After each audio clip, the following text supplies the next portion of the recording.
예수소망교회 새벽 예배 말씀은 히브리서 11장 8절에서 10절까지의 말씀으로 우리 한 목소리로 같이 읽겠습니다. 믿음으로 아브라함은 부르심을 받았을 때에 순종하여 장래의 유업으로 받을 땅에 나아갈새 갈 바를 알지 못하고 나아갔으며 믿음으로 그가 이방의 땅에 있는 것 같이 약속의 땅에 거류하여 동일한 약속을 유업으로 함께 받은 이삭 및 야곱과 더불어 장막에 거하였으니 이는 그가 하나님이 계획하시고 지으실 터가 있는 성을 알았습니다. 아멘. 오늘은 신앙은 모험이다 라는 제목으로 말씀을 드리겠습니다. 이제 여기 11장 8절에 보면 이제 믿음으로 아브라함은 부르심을 받았을 때 이제 갈대아 우르 땅에서 그 우상의 땅에서 약속의 가나안 땅으로 이제 아브라함이 가게 되는데 하나님이 이제 아브라함을 75세에 부르셨어요. 너는 이 땅을 떠나서 내가 지시할 땅으로 가라. 근데 거기에서 구체적으로 어디로 가라라는 말은 아직 없으셨어요. 그냥 너는 거기서 나와라. 내가 명령하는 대로 가라. 창세기 보면 10장 부를 때 그렇게 했을 때 이 아브라함은 하나님이 너 어디로 갈 거야 이렇게 알려주지 않았어요. 너는 일단 우선 거기서 떠나라 그러셨거든요. 그래서 믿음으로 이 아브라함은 어디로 가는지도 모르고 이 반응이 어떤 반응이냐면 8절에 갈 바를 알지 못하고 나아간다. 우리가 어디로 가라 이렇게 가르쳐주는데 가르쳐주면 좀 쉬워요. 내가 어디로 가는구나 이 생각을 할 수 있잖아요. 근데 갈 바를 알지 못하고 나아갔다라는 거는 하나님이 딱 부르셨을 때 아무 조건 없이 바로 그냥 어딘지도 모르고 순종해서 나갔다는 거. 이것이 우리가 아브라함의 이 조건 없는 순종. 우리가 굉장히 귀하게 조건 없는 순종. 그래서 우리가 창세기 12장 4절을 보면 이에 아브라함이 여호와의 말씀을 따라갔고 뭘 따라갔어요? 말씀을 따라갔고 룻도 그와 함께 갔으며 아브라함이 하란을 떠날 때의 나이 75세. 이 75세라는 나이는 어린아이들 같은 애들은 그래도 부모의 말을 잘 들어요. 이렇게 어렸을 때는. 사람이 나이를 자꾸 먹어가면 뭐가 생기냐면 자기 생각, 자기 고집, 또 자기가 살아왔던 어떤 그런 거에 대한 지식 이게 꽉 차 있잖아. 근데 이 아브라함은 그런 것이 이 나이를 구체적으로 밝혔다는 거는 그냥 거기에 대해 아이처럼 그대로 바로 그냥 순종할 수 없는 나이에 순종했다라는 거예요. 이게 굉장히 믿음을 귀하게 산 거죠. 그래서 말씀을 쫓아간 아브라함은 하나님의 말씀에 의지해서 살아왔다. 순종의 사람이다. 근데 여기서 룻이라는 그 조카, 룻은 그와 함께 갔다라는 거는 하나님의 말씀을 따라간 게 아니라 그냥 아브라함을 따라간 거죠. 그래서 우리가 소돔과 고모라 성을 봐도 룻은 눈에 보이는 그 비옥한 땅을 향해서 재산이 많아서 어차피 나눠지게 됐을 때 룻은 그 세상을 향해서 갔지만 아브라함은 자기에게 약속하신 하나님의 말씀, 내가 어디를 가든지 내가 너와 함께 하겠다. 하늘의 별과 같은 자손을 주겠다. 이 약속의 말씀을 붙잡았다라는 거죠. 그래서 여기서 순종했다. 아브라함이 나아갔다라는 그 단어 속에서는 이 단어가 능동형이라는 단어인데, 그러니까 그냥 억지로 간 게 수동적으로 간 게 아니라 능동적으로 자발적으로 순종했다라는 단어예요. 그러니까 자기가 능동적으로 조금도 주저없이 즉각적으로 순종했다. 부르심을 받을 때. 이런 행동이 나올 수 있었던 이유는 뭐냐면 아브라함이 하나님을 온전히 신뢰한 거죠. 정말 믿은 거예요. 우리 하나님은 나의 인생을 책임져 주시는 분이다. 그러니까 우리가 그 자기의 삶을 맡기는 잠언서 16장 9절에 사람이 마음으로 자기의 길을 계획할지라도 그 걸음을 인도하는 자는 여호와시니. 특히 오늘날과 같이 이렇게 팬데믹 현상으로 얼마나 불안한 시대에 살고 있어요. 근데 우리 안에는 하나님이 나와 함께 하신다. 하나님이 내 인생을 지켜주신다는 이러한 믿음이 있기 때문에 우리가 평화를 유지하며 살아갈 수 있는 거죠. 그래서 이 아브라함과 같은 믿음, 이 주님이 부르실 때 바로 조건 없는 이런 순종이 너무 귀한 믿음이다. 그래서 창세기 12장 7절에 이 아브라함이 자기가 어디로 가는지를 모르고 순종했잖아요. 언제 알았냐면은 12장 7절에 여호와께서 아브라함에게 나타나 이르시되 내가 이 땅을 내 자손에게 주리라 하신지라. 자기에게 나타나신 여호와께 그가 그곳에서 제단을 쌓고 어디로 가는지 몰랐는데 하나님이 떠나라 해서 떠났는데 거기가 가나안 땅이었어요. 근데 그 가나안 땅에서 제단을 쌓을 때 하나님이 여기가 바로 내가 너에게 줄 땅이야. 내 자손에게 줄 땅이야. 이렇게 가르쳐 주신 거예요. 이 가나안이. 그러니까 그 전까지는 그냥 가나안에 도착했지만 그냥 온 거예요. 왔는데 하나님이 여기가 내가 너에게 줄 땅이야. 그러니까 무조건 순종을 먼저 하고 나중에 알았던 거죠. 하나님의 뜻을. 그래서 우리 삶 속에서 우리가 주님의 어떤 그 계획이라든지 그 인도함 가운데 우리는 이 아브라함처럼 갈 바를 알지 못하고 바로 순종하는 이 순종의 믿음이 정말 귀한 믿음이고, 아브라함이 이렇게 하나님 앞에 8절에 갈 바를 알지 못하고 나아갔는데, 여기서 보면 뭐를 순종했냐면 장래에 유업으로 받을 땅 그랬죠. 장래의 유업으로 받을 땅에 나아갈세. 땅이라는 단어가 우리가 살고 있는 이 땅, 히브리어로 헤게라 그러거든요. 그 땅이라는 단어가 쓰인 게 아니라 여기 이 땅은 토폰이라는 건 장소, 성, 도시 이런 말이에요. 그러니까 하나님은 아브라함에게 이 가나안 땅만 주시려고 그 땅으로 부른 게 아니라 여기 10절에 말하는 이는 그가 하나님이 계획하시고 지으실 터가 있는 성을 말했습니다.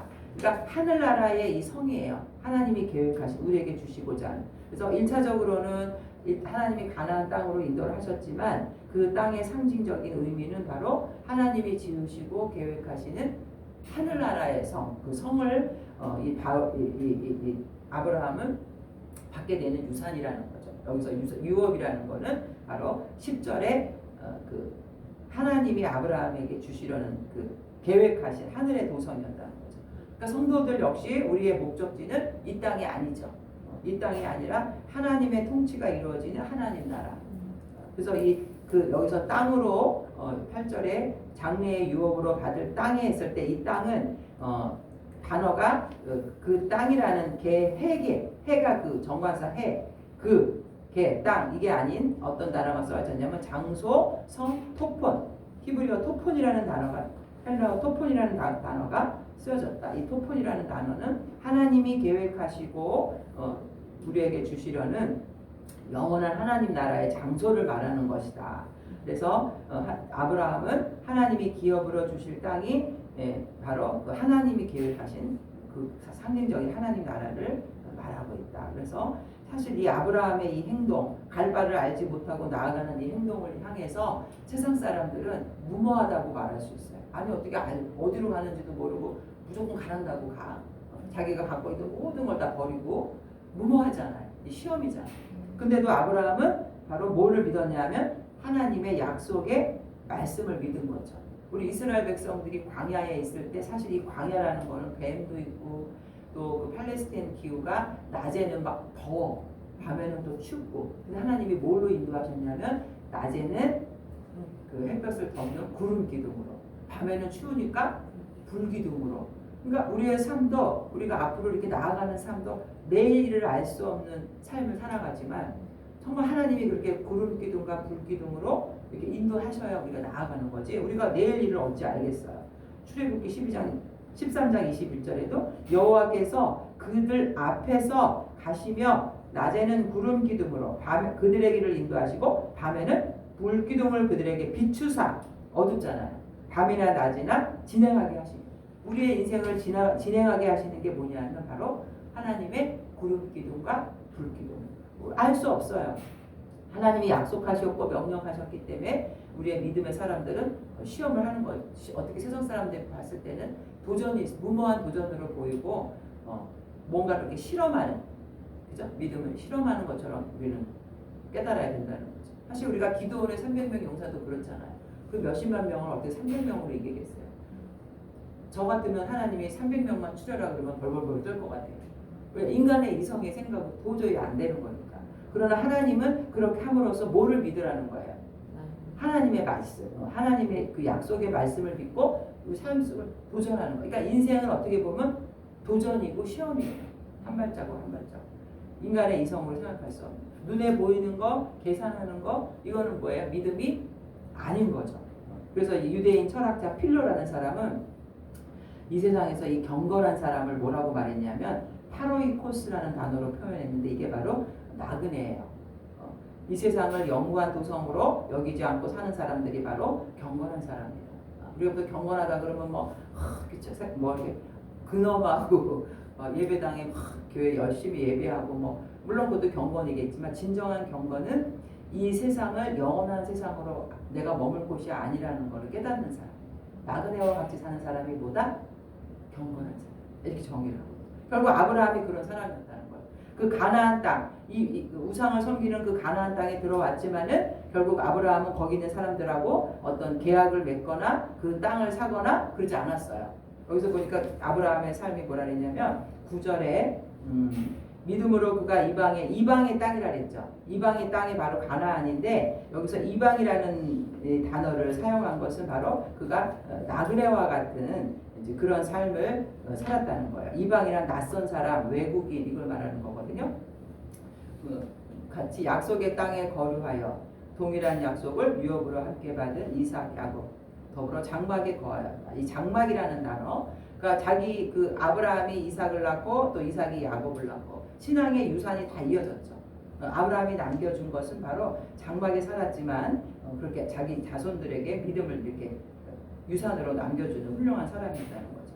그래서 장막에 거하였다. 텐트를 친 거죠. 나그네와 같은 존재라는 걸 말하고 있거든요. 텐트가 그 당시 텐트는 이렇게 접었다 폈다 할 수 있도록 이렇게 나뭇가지를 기둥으로 세워서 이렇게 매트를 타고 집을 진 게 아니에요. 텐트를 짓고 아브라함은 살았던 거죠. 그래서 우리가 베드로전서 1장 4절에도 보면 썩지 않고 더럽지 않고 쇠하지 아니하는 유업을 잊게 하시나니 곧 너희를 위하여 하늘에 간직하신 것이라. 이게 바로 영원한 하나님의 나라를 말하고 있는 거죠. 이 땅에서는 텐트로 살지만 우리에게는 영원한 도성이 있다. 그래서 베드로전서 2장 11절에도 사랑하는 자들아 거류민과 나그네 같은 너희를 권하노니 영혼을 거슬려 싸우는 육체의 정욕을 제어하라. 나그네 같은 삶이라고 분명히 여기서 말하고 있어요. 그래서 아브라함이 비록 이 가나안 땅에 있었지만 그곳 사람들하고 어떤 동맹을 맺거나 그렇게 살아갔던 것이 아니라 장막에 거하면서 이 땅에 그 가나안 땅이 자신의 소유가 아니고 하나의 나그네의 삶으로 이 아브라함도 그렇게 살았고 야곱도 이삭도 그렇게 살았고 야곱도 그렇게 살았다는 거죠. 그래서 우리가 성도들도 바로 이 세상에 우리가 이렇게 살고 있지만 결국 우리는 이 세상에 속한 존재가 아니고 언젠가는 여기를 떠나야 되는 존재로.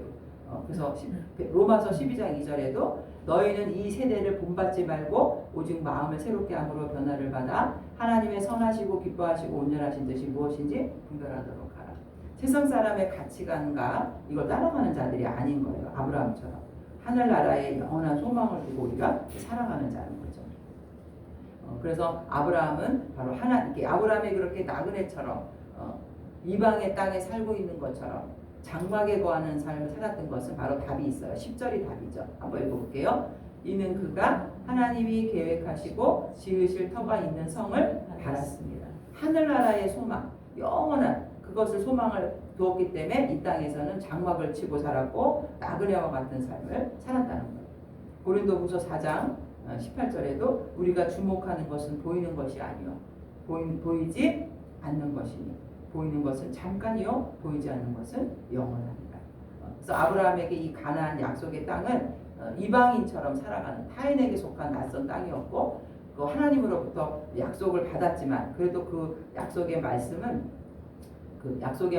받은 후에도 나그네의 삶이라는 걸 잊지 않았고 그의 본향이 이 세상이 아니라 이제 하늘에 있다라는 것을 그가 깨달았다는 겁니다. 그래서 우리가 살고 있는 이 삶 역시 이 아브라함이 그렇게 유목민들이 살았던 그 이동식 거처 텐트를 치고 살았던 거 나무까지 세워서 지붕은 매트로 덮고 또 벽면은 지푸라기라든지 가죽 따위로 이렇게 막아서 해체가 가능했던 그런 삶을 살았던 것처럼 우리도 나그네의 삶을 이 세상에서 소풍과 같은 삶을 사는 거라는 것을 이 아브라함의 믿음을 우리가 배워야 한다는 거죠. 그래서 골로새서 3장 1절과 2절 보면 그러므로 너희가 그리스도와 함께 다시 살리심을 받았으면 위의 것을 찾으라. 거기는 그리스도께서 하나님 우편에 앉아 계십니다. 위의 것을 생각하고 땅의 것을 생각하지 말라. 그래서 우리가 여기서 이삭과 야곱이 장막에 같이 거했다는 것은 상속자라는 거예요. 약속을 기업으로 받는 공동 상속자가 바로 아브라함의 후손이라는 거죠. 그럼 결국 성도도 역시 공동 상속자죠. 로마서 8장 17절 자녀이면 또한 상속자 곧 하나님의 상속자요 그리스도와 함께 상속자니 우리가 그와 함께 영광을 받기 위하여 고난도 함께 받아야 할 것입니다. 오늘날 우리가 그리스도를 믿고 구원을 얻은 자도 다 그 하나님 나라의 기업으로 받을 아브라함처럼 상속자예요. 하나님 나라의 도서. 그래서 아브라함이 왜 이렇게 약속의 땅에서 나그네처럼 살았냐면은 하나님이 지으실 그 계획하신 천국, 이 천국을 설계하고 만든 분이 바로 누구냐면 하나님이잖아요. 거기서 안식과 평안을 누리는 삶을 소망했기 때문에 결국 우리가 살고 있는 이 세상도 그 요한일서 2장 17절에 이 세상도 그 정욕도 지나가되 오직 하나님의 뜻을 행하는 자는 영원히 거하느니라. 오늘 이 아브라함의 믿음 그리고 자기의 믿음을 후손에게 전해서 그 자신들도 하나님 나라의 유업을 공동으로 상속받을 자로 아브라함의 신앙을 전수했잖아요.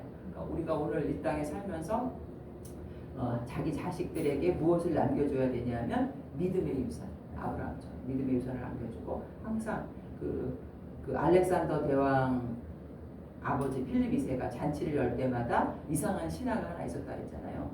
해골 바가지를 갖고 와서 왕이시여 당신은 이렇게 되실 분이라게 무섭기도 하겠지만 항상 우리 정체성 우리가 과연 어떤 존재인지 하나님 앞에서 이 땅에서 먹고 마시고 썩어질 것에 묻혀있다가 함께 멸망하는 존재가 아니라 우리는 하나님의 형상을 회복하고 하나님 나라의 기업을 얻을 자. 그래서 이 세상에서는 무명한 자 같으나 유명한 자요. 아무것도 없는 자 같으나 하나님의 그 보화를 소유한 그런 천국 시민의 정체성을 가지고 살아가는 자 되기를 주님의 이름으로 축원드립니다. 고린도전서 15장 58절에 그러므로 내 사랑하는 형제들아 견실하며 흔들리지 말고 항상 주의 일에 더 힘쓰는 자들이 되라. 이는 너희의 수고가 주 안에서 헛되지 않은 줄 알리라. 하나님 우리가 이 땅에 발을 딛고 살아가지만 아브라함처럼 갈 바를 알지 못하고 즉각적인 순종으로 하나님의 명령 말씀을 쫓아가는 그런 자들 되기를 소망합니다. 아브라함이 그렇게 하나님 말씀에 순종했던 것은 하나님이 계획하신 그 하늘의 성을 바라보았기 때문이라고 했습니다. 하나님 이 땅에 공중 권세 잡은 자가 우리를 유혹하고 넘어뜨리려고 하지만 믿음의 방패에 성령의 검으로 무장한 주님의 용사들이 되어서 하늘의 성을 바라보며 신앙의 경주를 게을리하지 않는 자들 되게 하여 주시옵소서. 감사드리며 예수님의 이름으로 기도합니다. 아멘.